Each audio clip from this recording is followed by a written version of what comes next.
he titulado lo que les traigo hoy, clamando y cantando. Clamando y cantando. Busquemos todos juntos en 1 de Tesalonicenses 5, del 16 al 18. Nos ponemos de pie para leerlo juntos.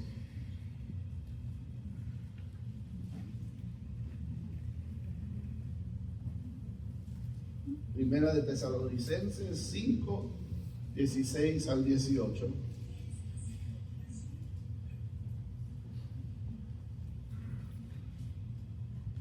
Dice la palabra del Señor: estén siempre alegres, oren sin cesar, den gracia a Dios en toda situación, porque esta es su voluntad para ustedes en Cristo Jesús. Amén. Señor, gracias por tu palabra, Señor, que se va a hablar, que se va a leer. Seas tú, Espíritu Santo, tomando el control de los corazones, Señor, de mis palabras, de mi mente, para hablar tu palabra, Señor, tu verdad al pueblo hoy, Señor. Gracias porque tú estás con nosotros. Tú estás, Espíritu Santo, entre nosotros. Y gracias, Señor, porque te queremos glorificar y honrar en todo lo que hagamos en este lugar, Señor. Bendice, Señor, mis hermanos, sus mentes, sus corazones, para que la palabra caiga en buen terreno, Señor. En el nombre de Jesús, tu pueblo ora y dice amén. Amén. Pueden tomar su lugar.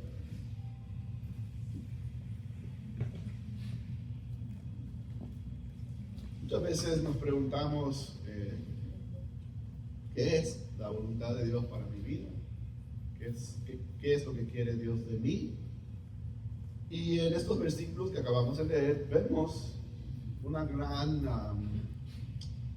gran pista para saber qué es lo que quiere Dios de nosotros.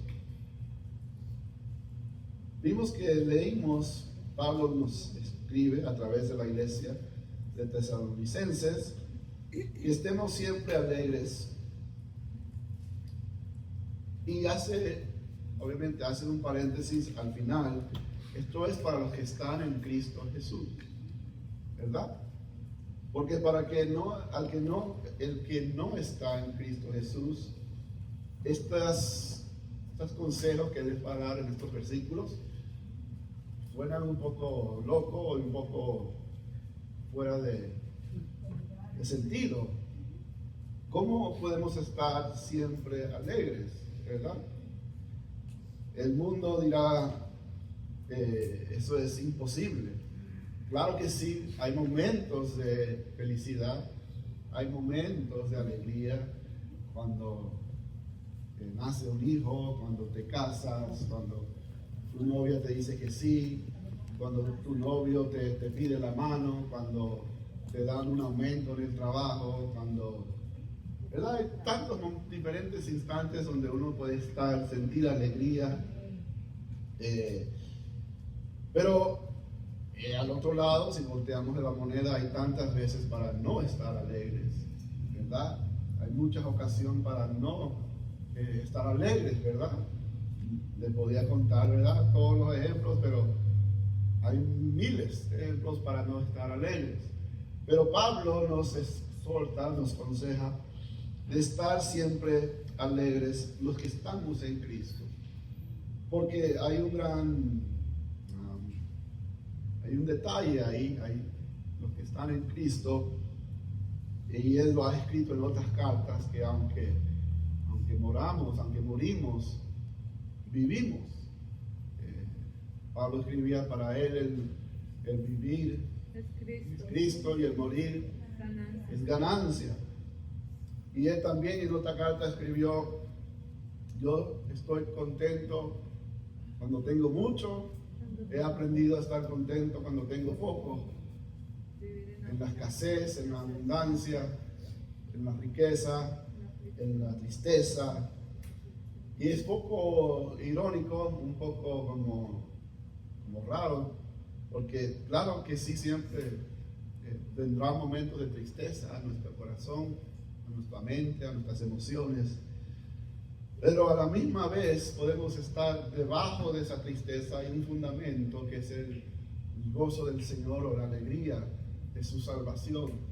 Que a pesar de que X persona haya muerto y estamos pasando el luto, sabemos que si esa persona estaba en Cristo, simplemente es un hasta luego, no es el final. O si te dan un diagnóstico de una enfermedad, no es el final. Dios te puede sanar hoy, mañana, en un mes o en 2 meses, o no te puede sanar en esta vida, pero en la vida eterna vas a estar sanado. Así que eso nos da el gozo de saber, Señor, yo sé que voy a ser sanado. ¿Cuándo va a ser? No lo sé. Puede ser mañana, puede ser el mes que viene, en 1 año, en 5 años o nunca en esta vida. Pero no podemos decir nunca, porque en aquel día cuando los muertos sean resucitados de las tumbas, seremos transformados y ya no habrá más dolor, no más enfermedad, ¿verdad? Así que estar siempre alegres es parte de la voluntad de Dios para nosotros. No significa que no se puede sentir triste, no significa que no se puede llorar, claro que sí, pero siempre esa emoción, sea de tristeza, de soledad, X emoción, tiene que estar fundamentado sobre el gozo del Señor, que es nuestra fortaleza. Amén. Y después dice, oren sin cesar. O sea, es muy clara esas 3 palabras, ¿verdad? Orar sin cesar. ¿Qué significa? Orar sin parar. Orar siempre.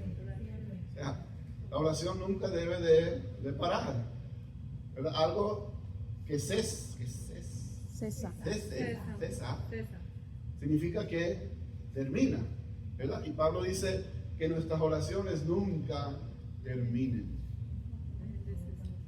Que siempre estén saliendo de nuestros labios, nuestro corazón, de nuestra mente. Oremos sin cesar. También demos gracias a Dios en toda situación. Obviamente para el mundo diríamos como en toda situación. Pero el que está en Cristo sabe que en toda situación puede dar gracias. Porque Señor, yo no sé por qué esto me está pasando hoy mismo, en este momento, siento esta agonía, esta angustia, pero el más allá solo tú lo sabes, ¿verdad? Como la historia de José cuando fue traicionado por sus hermanos, después vendido a la esclavitud, después arrojado a la prisión. Y José tenía muchas razones para decir, Dios me abandonó ya. Pero José no tenía idea de lo que Dios estaba planeando con todas estas malas circunstancias, de que eso lo estaba catapultando para que un día él fuese el segundo en mando de todo Egipcio. Imagínense ustedes. Así que demos gracias en toda situación, porque esta es la voluntad para nosotros, ¿verdad? Les digo nosotros por fe, porque nosotros estamos en Cristo, amén. Amén. Para nosotros que estamos en Cristo. Yo quiero enfocarme un poco en la parte de orar sin cesar. La oración es interesante.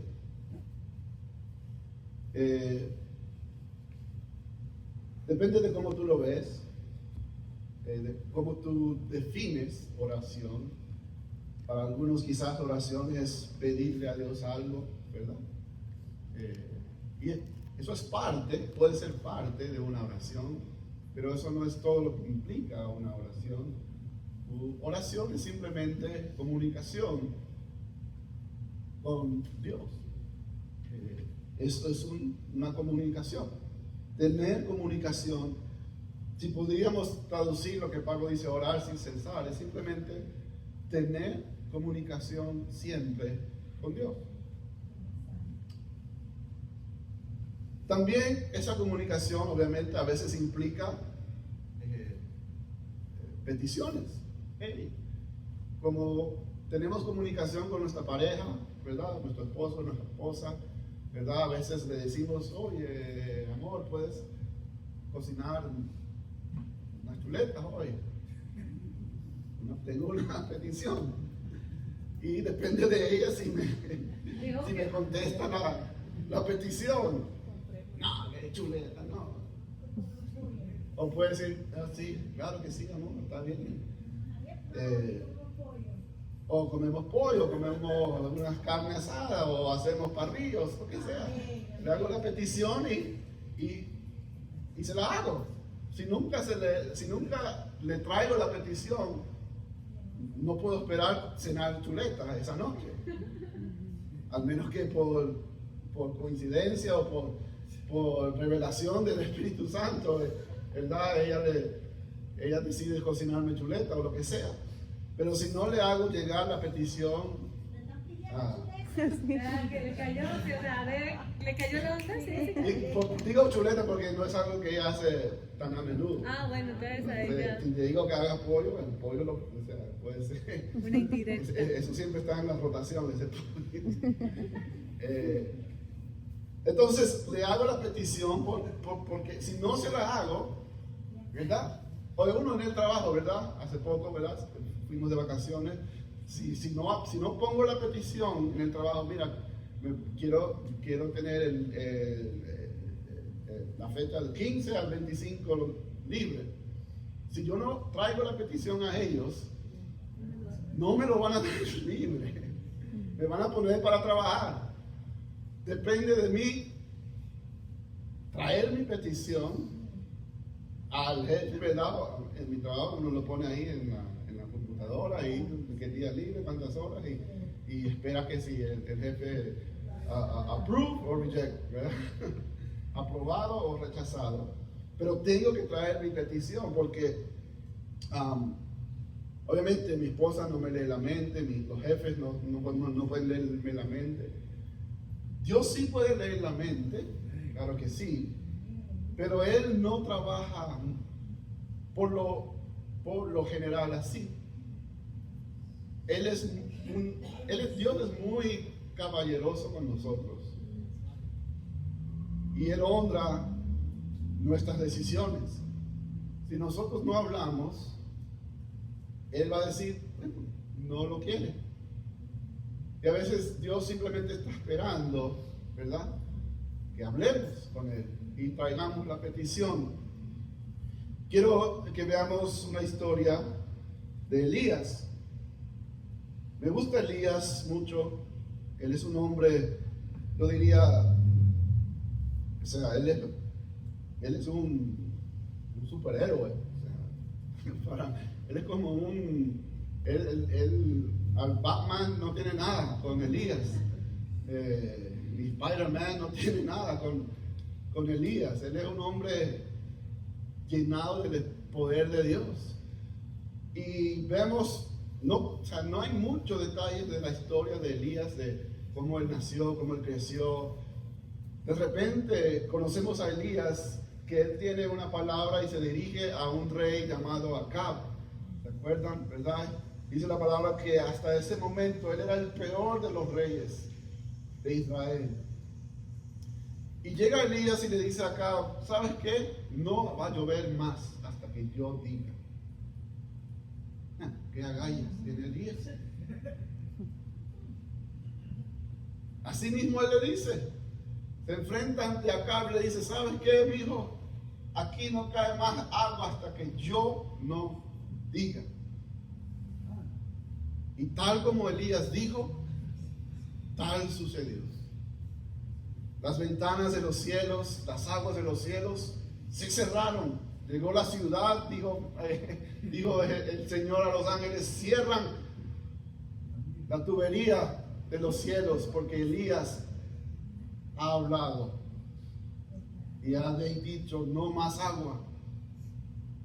Y así pasaron los días, semanas, meses y meses y meses y meses, año y año, y no caía agua. Y Elías, cuando él le hace esta declaración al rey, le hace la declaración y él se va a donde el Señor le dice que fuera, fuera de Israel, por allá, al lado de un río, donde él sí iba a tener agua, y le iban a llegar un DoorDash celestial. ¿Saben qué es DoorDash? Un delivery, Uber Eats, uno pide, ¿verdad? Quiero pollo frito de Kentucky Fried Chicken y me llega a mi casa. Porque yo quiero pollo tropical, y te llega a tu casa. Bueno, Dios le mandó cuervos a Elías con comida. Imagínense esa. Yo digo, Iron Man no tiene nada con Elías. Y él está comiendo, y él está bien ahí. Pero obviamente como no hay lluvia, hay sequía, obviamente el río tarde o temprano se secó. Se secó el río. Y Elías, Dios le dice a Elías, bueno, mijo, ahora tienes que ir. ¿A dónde le dijo que fuese? A Sarepta. Sarepta era un pueblo, una ciudad pagana. No le pertenecía a Israel. Pero Dios lo manda ahí. Imagínense cómo los papeles se han cambiado en la época de Elías. Que en Israel, ¿qué es lo que hay en Israel? Cientos y cientos de profetas de Baal. Y Dios no lo manda a su tierra, lo manda a la tierra pagana, la casa de una viuda. ¿Se acuerdan de esta viuda? Quiero que leamos empezando en Primera de Reyes 17, versículo 7.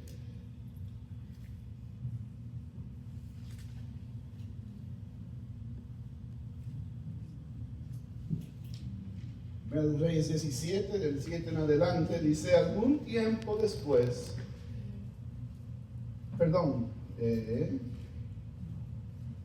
el 17, ese mismo capítulo, solo el 17. Poco después se enfermó el hijo de aquella viuda y tan grave se puso que finalmente expiró. ¿Qué tenemos en este escenario?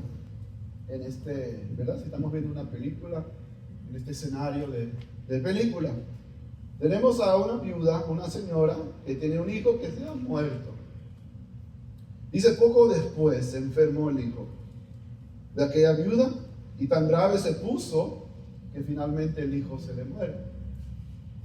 Es interesante las primeras palabras de ese versículo que dice poco después. ¿Poco después de qué? Es la pregunta, ¿verdad? Lo que sucedió antes. ¿Qué sucedió antes? ¿Y se acuerdan? Lo que les estaba explicando cuando se seca el río y Elías llega a Sarepta, llega a esta casa y va a la casa de la viuda y le toca la puerta y le dice, vamos a verlo en el 10, ese mismo capítulo. Así que Elías se fue a Sarepta. Al llegar a la puerta de la ciudad encontró una viuda que recogía leña, la llamó y le dijo, por favor tráeme una vasija con un poco de agua para beber. Primero, hay varias variables aquí. Primero, el contexto más alejado estamos en sequía, ¿verdad? El río está seco, por eso Elías se va a buscar agua. Obviamente tiene sed, porque uno puede vivir días sin comer. Yo no sé pero dicen, ¿verdad? Pero sin agua, un día sin agua, 2, 3, ya no. Así que el agua es esencial para nosotros. Y él está buscando agua y llega a la casa de una viuda. ¿Qué tenemos como primer variable? Estamos en sequía. ¿Qué significa? Hay escasez de agua. Si alguien tiene agua, es como tener un bloque de oro en su casa. Y no hay para estar diciéndole a los vecinos, ven para casa, vamos a tomarnos un café. ¿Qué café? ¿Será? Comerás el café molido nada más porque no hay agua. Y si hay, yo no puedo gastarlo en estar invitando a los vecinos a tomar un café, no. Entonces hay escasez de agua y llega a una casa, y no la casa, ¿verdad?, de alguien con buen empleado, que con muchos recursos, que a lo mejor podrá tener reservas de agua. Llega a la casa de una viuda. ¿Qué es una viuda?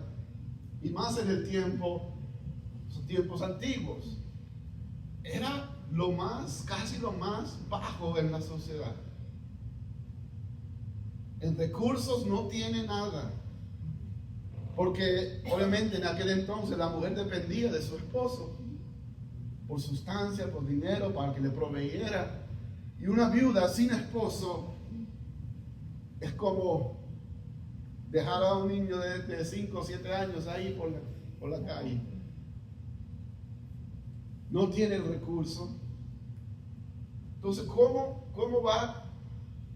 Si cuando hay lluvias y mucha lluvia, tiene pocos recursos, tiene poca agua, ¿qué tal cuando hay escasez, cuando hay sequía? Menos recursos tendrá esta viuda. Y tiene un hijo.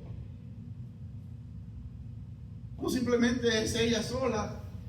Tiene que dar sustento para ella y a su hijo. Y llega un extraño a su casa, dame un vaso de agua. Si ponemos todos, ¿verdad?, los variables en la mente, diríamos, ¿qué pasado es Elías? Oye, qué imprudente, por lo menos diríamos. Yo no iría, ¿verdad? Qué pena pedirle a alguien que ni tiene paga, y le voy a pedir que me dé a mí. Pero Dios le dijo que fuese a esta casa. Mientras ella iba por el agua, él volvió a llamarla y le pidió, tráeme también, por favor. Ahora sí. Oye, está como el chiste, ¿verdad?, que decía, no sé si el pastor y la pastora, ¿verdad?, que llega el camello en el desierto, ¿verdad?, hay una tormenta de arena y se encuentra con una carpa, y llega el camello, oye, por favor, al menos puedo meter mi nariz para protegerme de la tormenta de arena. Bueno, está bien, mete la nariz. Después dice, ay, pero me está entrando en los oídos también. Bueno, mete la cabeza. Ay, pero el cuello, siento mucho dolor, me pega la arena en el cuello. Ay, de la espalda. Y al final de la cosa se encuentran la gente, los que estaban en la carpa afuera y el camello adentro. Y así está Elías. Dame un vaso de agua. Bueno, quizás que te la dejo pasar, Elías. Pero también estás pidiendo tortilla. Una tortilla. ¡Qué hombre!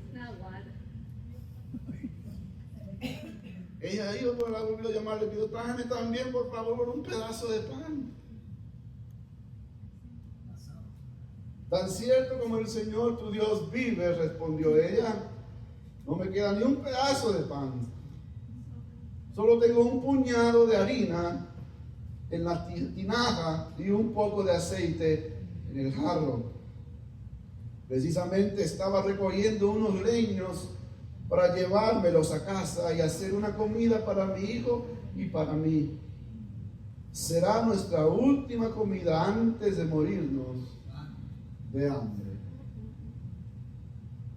Oye, ¿qué condición estaba esta familia, esta mamá y este hijo? Imagino su condición física. Ustedes han visto las imágenes de gente que, o sea, los más populares son en África, ¿verdad? Son unos esqueletos que por malnutridos, por hambruna. Me imagino ellos en un estado así. Y lo que le queda son media tacita, ¿verdad? Para hacer la última tortilla y morir ella y su hijo. Porque después de esto no hay más. Y le llega a Elías a pedir lo último que ella tiene. Será nuestra última comida antes de morirnos de hambre. No temas, le dijo Elías. Vuelve a casa y haz lo que pensabas hacer. Pero antes, prepararme un pancillo con lo que tienes y tráemelo. Luego haz algo para ti y para tu hijo. Oye, ¿qué se esperaba Elías? Con lo poquito de harina que le quedaba, se iba a comer una mini tortilla, como el tamaño de un quarter, y para ella y su hijo le quedaba para hacer una tortilla de un penny.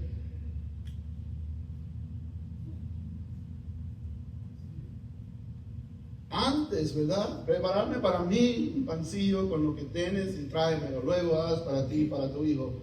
Porque así dice el Señor, Dios de Israel: no se agotará la harina de la tinaja, ni se acabará el aceite del jarro, hasta el día en que el Señor haga llover sobre la tierra.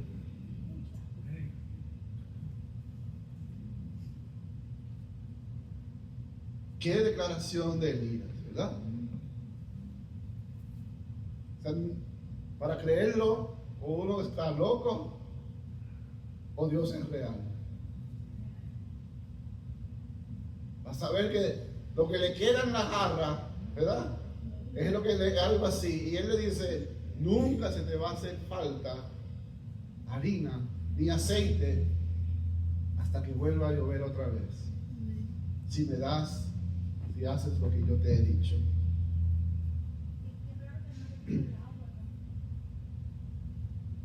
Y ella fue e hizo lo que había dicho Elías. De modo que cada día hubo comida para ella y su hijo, como también para Elías. Porque ella actuó y le fue obediente a la palabra de Dios a través de Elías. Y aunque le costaba, y aunque le parecía loco, ella dijo: además, ¿qué tengo a perder? Ya está a punto de morirse, ¿verdad? Si me muero un día antes, ¿qué va? Y Dios, lo último que tengo lo voy a depositar en las manos de Dios a través del profeta. Y Dios fue fiel a su palabra. No se agotó la harina de la tinaja, ni se acabó el aceite del jarro. Oye, yo quisiera tener unos jarros así, ¿verdad? Una nevera así. Pero Dios es bueno. Y qué gran milagro hizo con Elías a esta mujer, que no era israelita. Ojo, no era parte del pueblo de Dios, una pagana, pero que le fue fiel, obediente a la voz de un Señor, de un Dios que quizás no lo conocía, o quizás de lejos, ¿verdad? Pero esta pagana demostraba más fidelidad que el mismo pueblo de Israel, al otro lado, poca distancia, donde estaba Acab y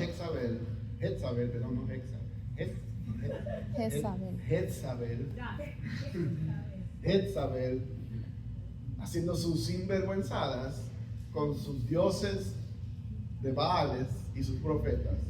Y el pueblo, ok. Porque El dios Baal era el dios de la lluvia. Si no sabían, era el dios de la lluvia y la cosecha. Y buen trabajo estaba haciendo este dios, porque en la escasez, la sequía, nada.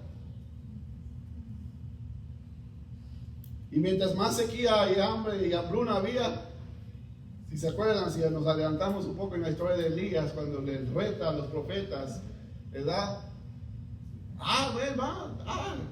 Vamos a ver quién es Dios aquí.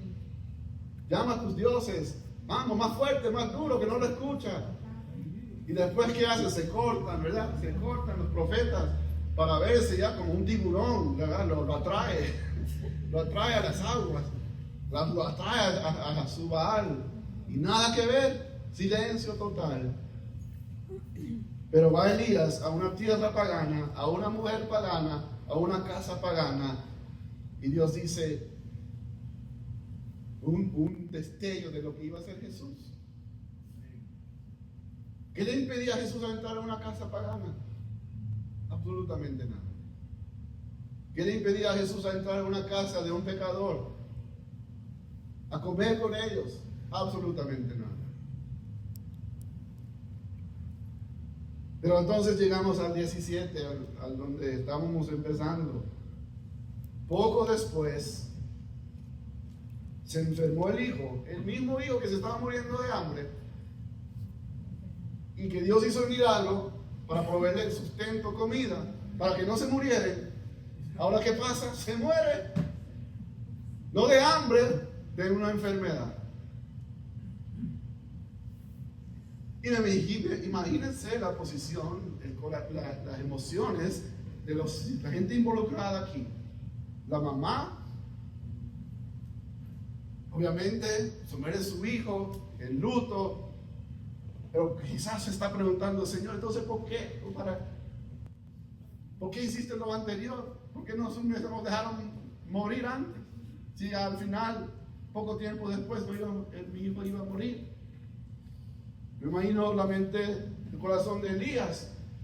Dios, aunque ¿verdad? Por fuera quizás se veía como alguien bien atrevido, bien fuerte y poderoso, pero por dentro me imagino, Señor, pero me mandaste aquí para estar aquí mientras pasa la sequía, hiciste el milagro, hay comida para todos en esta casa, los tres, y ahora se muere el muchacho.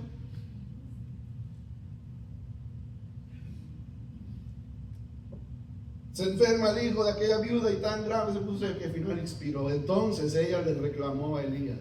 Claro, ¿cómo no va a reclamar? ¿Quién no reclamaría? Pero mira, hay algo interesante, que muchas veces, ¿saben cómo es las montañas y también una montaña rusa, verdad? Uno sube al pico,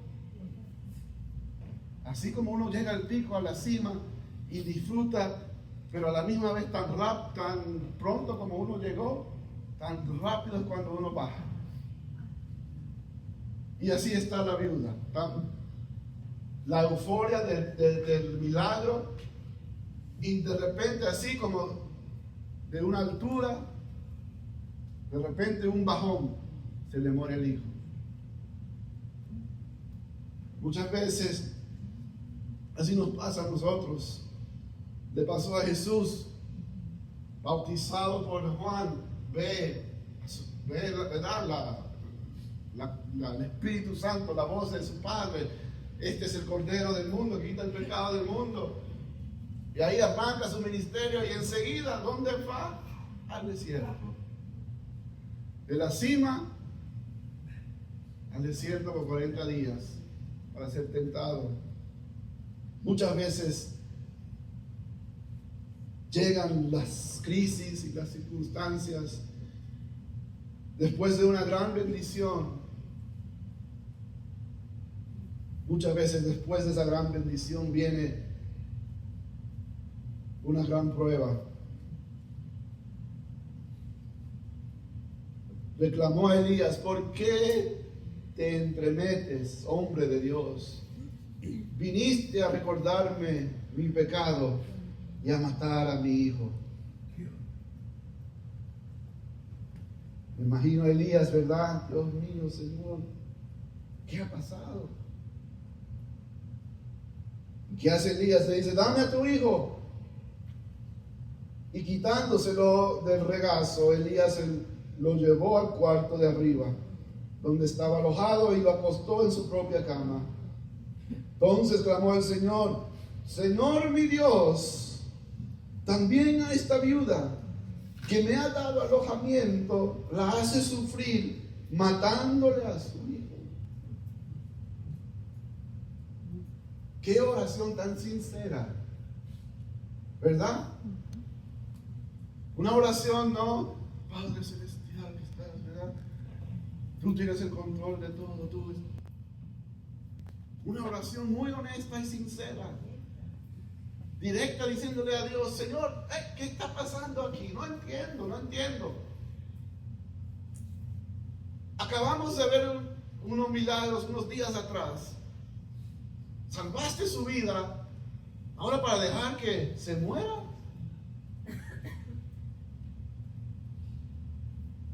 La hace sufrir matándole a su hijo. Luego se tendió 3 veces sobre el muchacho y clamó, Señor mi Dios, devuelve de la vida a este muchacho. Algo que tenemos que reconocer: antes de este evento, en la Biblia no se menciona ningún acto de resucitación. Elías no tiene en su memoria, así como hiciste en el desierto, así como hiciste con Moisés, así como nosotros, ¿verdad? Nosotros oramos así, Señor, así como hiciste con Lázaro, así como hiciste con la hija de Jairo, así como tú mismo lo hiciste, Señor, resucitaste de entre los muertos. Elías no tiene esa referencia de Dios, de saber que esto es algo que es posible. Nunca había pasado, al menos no está registrado en nuestra Biblia, antes de este momento. Después de este momento hay 9 veces que vemos que hay gente que resucita de la muerte. Pero este es el primer evento. Elías no tiene ninguna referencia para decir cómo lo hiciste, Señor, yo sé que tú lo puedes hacer. Él está clamando y orando, Señor, trayéndole una petición quizás rara, bizarro, fuera de lugar, no sé. Pero si él no se lo trae a Dios, sigue muerto ese muchacho el día. Bueno, ya está muerto, obviamente. Pero nunca se hubiese levantado. Pero él dice, Señor, devuelve la vida a este muchacho. Es interesante que dice que se tendió 3 veces sobre el muchacho, ¿verdad? Un poco raro, ¿verdad? Me imagino el muchacho ahí en la cama y él, no sé, se cuesta sobre él 3 veces. ¿Qué le hizo hacer eso? No sé. Pero la tercera vez, quizás es una simbología lo que nuestro Señor Jesús iba a hacer después de 3 días. Iba a levantarse de la tumba. Da una señal profética, ¿verdad? Que ni Elías sabía, ni nadie en aquel día sabía. Pero nosotros que podemos ver hacia atrás, podemos ver detalles, destellos de Jesús. 3 veces sobre el muchacho y clamó, Señor mi Dios, devuélvele la vida a este muchacho. Una oración franca, honesta y con mucha, como muy osado. Es como orar, Señor, quiero volar. Nunca había pasado, ¿verdad? Él estaba orando por algo que nunca había pasado. levanta a este muchacho. Qué gran fe tenía Elías, ¿verdad? Que podía decirle a Dios, orarle por cosas que él nunca había visto, nunca había escuchado, pero tenía la certeza, la confianza de traérselo a los pies de Dios. Y si era loco, bueno, Dios, regáñame y dime que hice mal. Pero él se lo trae a Dios, devuelve la vida de este muchacho. Y el Señor oyó el clamor de Elías. Y el muchacho volvió a la vida. Dios mío, por eso digo, Superman queda corto con Elías. Hollywood cada vez se pelea por tener los derechos de hacer las películas de Marvel y DC. Oye, no saben de los superhéroes que hay en nuestra Biblia, que le dan 3 patadas al Superman y a la Mujer Maravilla. Elías es un hombre poderoso, pero un hombre también débil. Lo hemos hablado de su historia, su episodio de depresión y suicidio, que después que hace otra gran maravilla con el fuego, hace caer, o sea, cuando él dijo, no va a haber más lluvia hasta que yo diga, oye, él hizo causar lluvia de agua y lluvia de fuego. Dios mío. ¡Qué hombre! Y cuando él dijo, ok, los profetas están con su show, un show escandaloso, que gritando, que cortándose. Yo no sé cuántos han visto, ¿verdad? Como ceremonias de rituales como de ciertos religiones de África, el vudú, que hacen, ¿verdad?, estos ritos que yo no sé qué, están gritando y hasta el día de hoy hay algunos que se cortan, hacen sacrificios, traían los sacrificios de los profetas, que si traen más, decía Elías, pues busquen más, traen, quizás se durmió, no escucha, más fuerte, dilo, haz todo, córtense más, desándanse todo el mundo aquí, para ver si hay un fuego. ¿Sabes qué? Tírale agua. Otra vez, ¿verdad?, le dice Elías, tírale agua. Ahora, ¿verdad?, me toca a mí. Ya se acabó el show aquí. Ay, oye, este está muriendo desangrado. Yo creo que ya se acabó. Están desangrando, ya no hay más. No hay más que hacer. Bueno, me toca a mí. Por si acaso, búscame agua. ¿Qué? Acuérdense, ¿en qué estamos? Estamos en escasez. Sequía. El agua es precioso. Dice, no me importa, tráeme agua. Échale agua a este altar. Otra ronda de agua, porque aquí no va a haber ninguna excusa de lo que va a pasar. No quiero que nadie diga, no, es que, ¿sabes? El sol le pegó ahí, ¿sabes? Le pegó a un vidrio por ahí y le hizo una chispa y no sé qué. No, esto va a estar mojado. Ya se acabó todo el agua de Israel, ahora sí. Y él oró al Señor y dijo, manda lluvia. Tal como él habló, cayó fuego del cielo y encendió ese altar. Santo. Y demostró. ¿Sabes qué significa el nombre de Elías? Mi Dios es Yahweh. Mi Dios es Yahweh.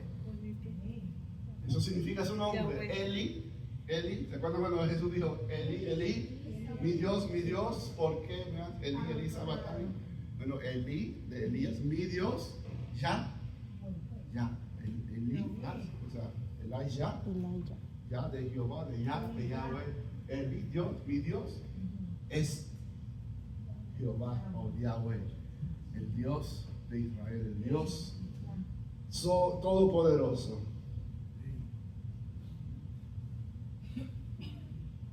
Pero hace grandes cosas este hombre, pero como Superman, ¿verdad? Tiene su debilidad. Cuando conocemos un poco de la historia de Superman, el hombre que todo lo puede, vuela, sale fuego por sus ojos,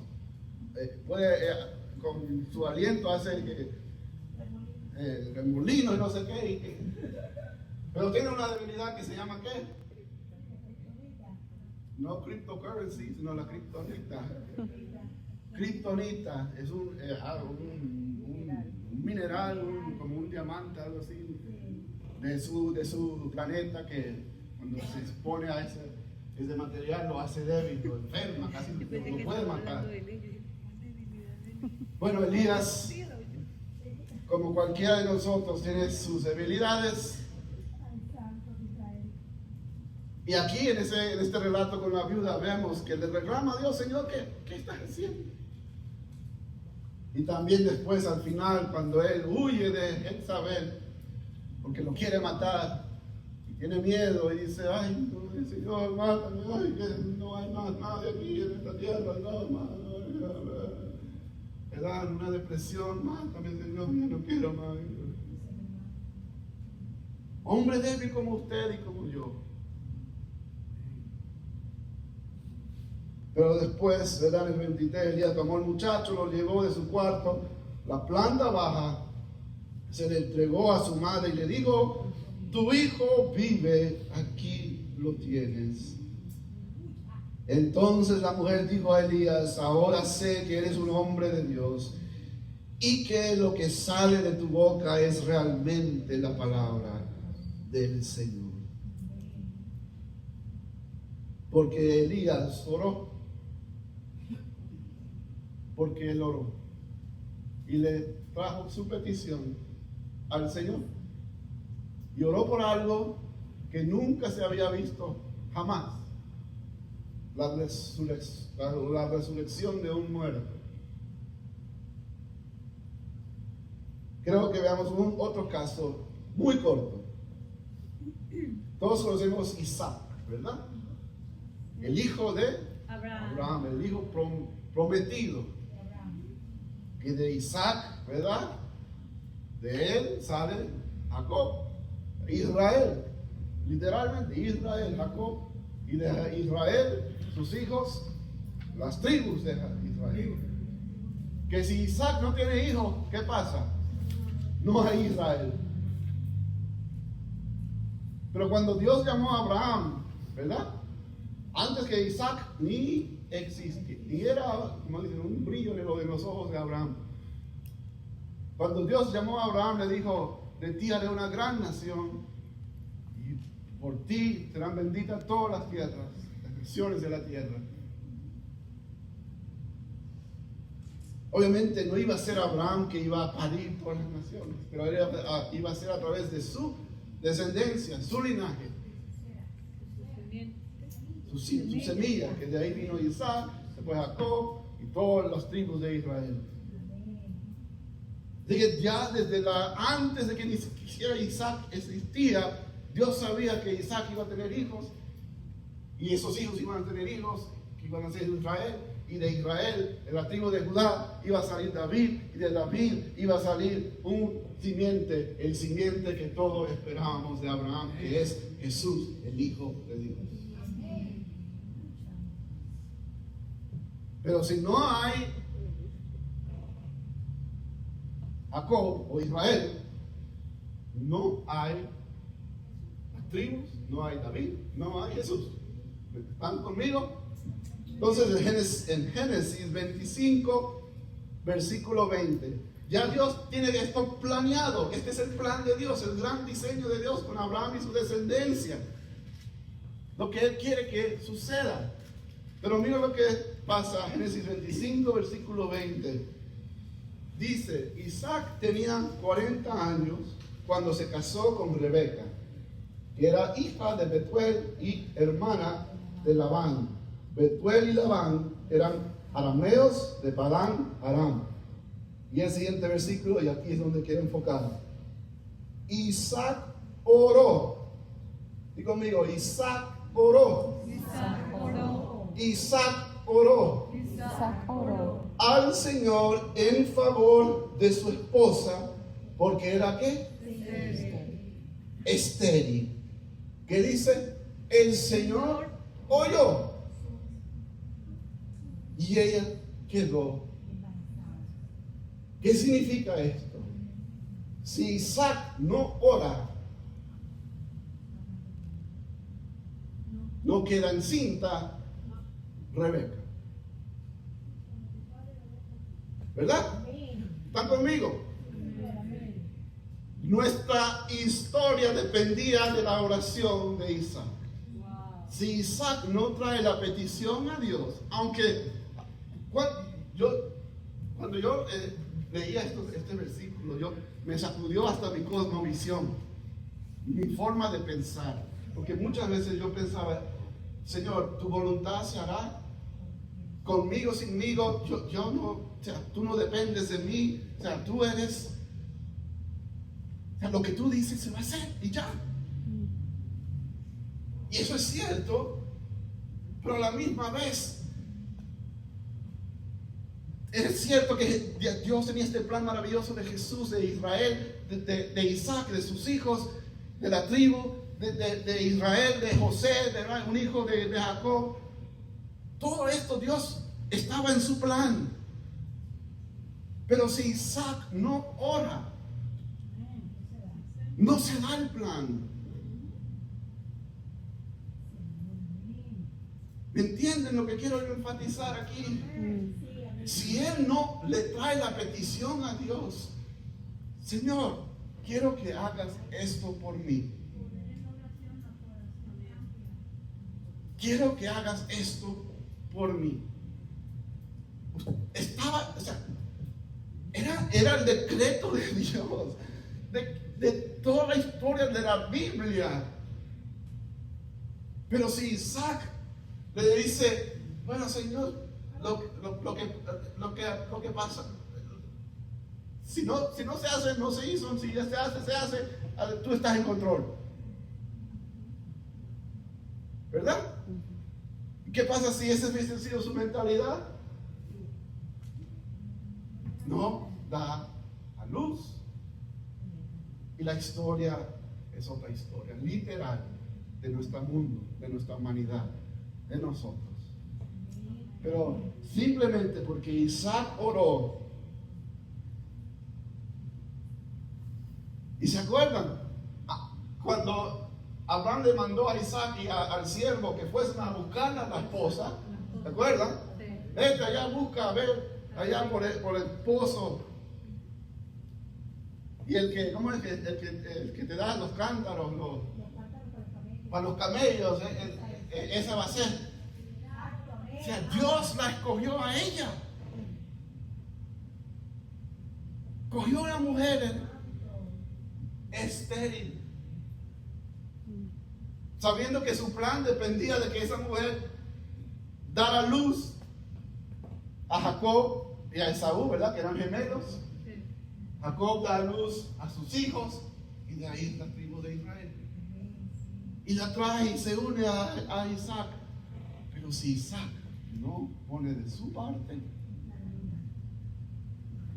aunque era el plan de Dios que Rebeca tuviese hijos,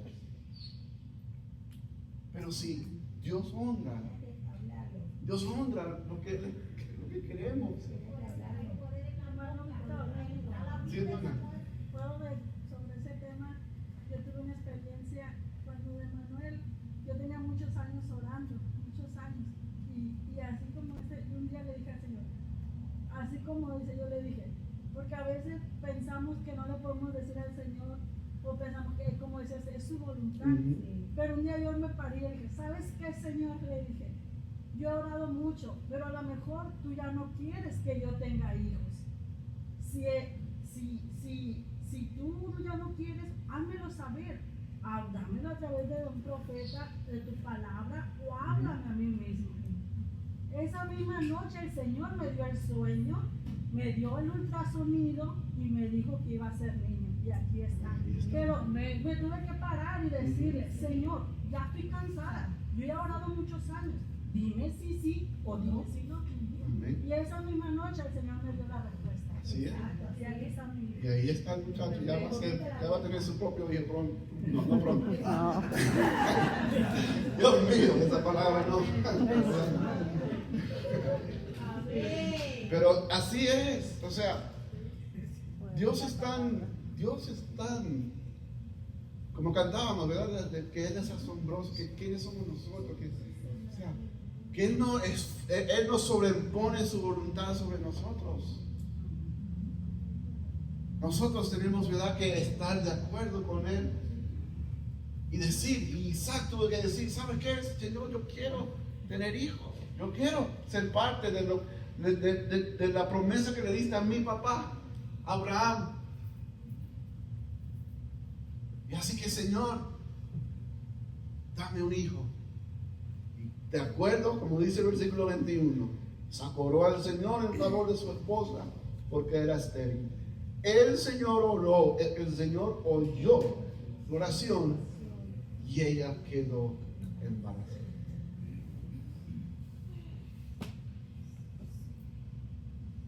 Hay que orar sin cesar.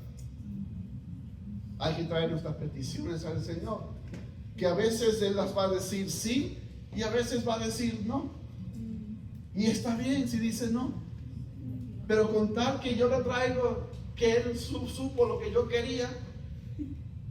Pero si yo nunca le digo lo que yo quería, no puedo quejarme de que nunca lo tuve.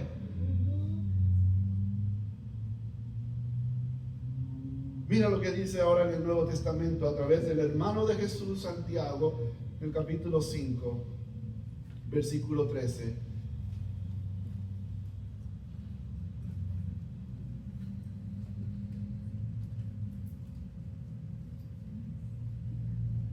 ¿Está afligido alguno entre ustedes? Que ore. ¿Está alguno de buen ánimo? Que cante alabanzas. ¿Está enfermo alguno de ustedes? Haga llamar a los líderes de la iglesia para que oren por él y lo unjan con aceite en el nombre del Señor.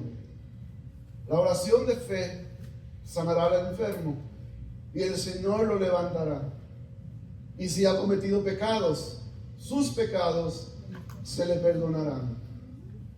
Por eso, confiésense unos a otros sus pecados y oren unos por otros para que sean sanados. La oración del justo es poderosa y eficaz. Elías era un hombre con debilidades, como las nuestras. Con fervor oró que no lloviera y no llovió sobre la tierra durante 3 años y medio. Volvió a orar y el cielo dio su lluvia y la tierra produjo sus frutos. Pongámonos de pie.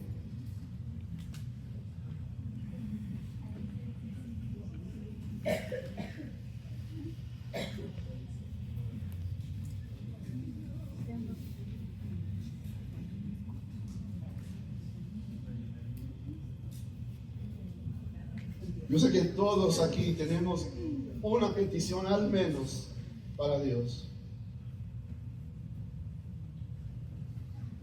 Hay algo que le queremos pedir a Dios y quizás a veces, quizás por X razón, ¿verdad? Decimos no. Como hablábamos, ¿verdad? Que se haga la voluntad de Dios, no la mía. Pero, oye, también Dios escucha nuestra oración y Él toma en cuenta nuestros deseos también. No significa que Él siempre va a cumplir nuestros deseos, porque tenemos a un ejemplo en Pablo que oraba que Dios sanase ese aguijón, le quitara ese aguijón, pero nunca se lo quitó. Pero ese es el mismo Pablo que nos escribió al inicio: oremos sin cesar.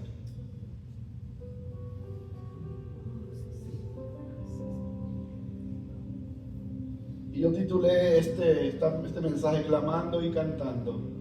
Yo quiero tomar un tiempo para, como leímos en el último en Santiago, si hay algo que está afligido, si hay alguien aquí que necesita sanidad, necesita algo, tiene una petición para Dios, yo les invito a pasar al frente. Yo quiero orar y oremos juntos. Eve tiene una petición por Venezuela. Vamos a orar una vez más por esa petición. Pero yo sé que hay gente aquí que tiene peticiones.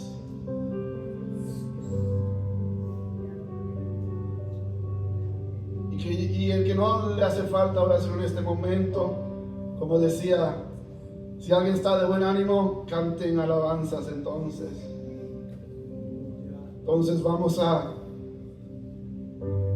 cantar y clamar.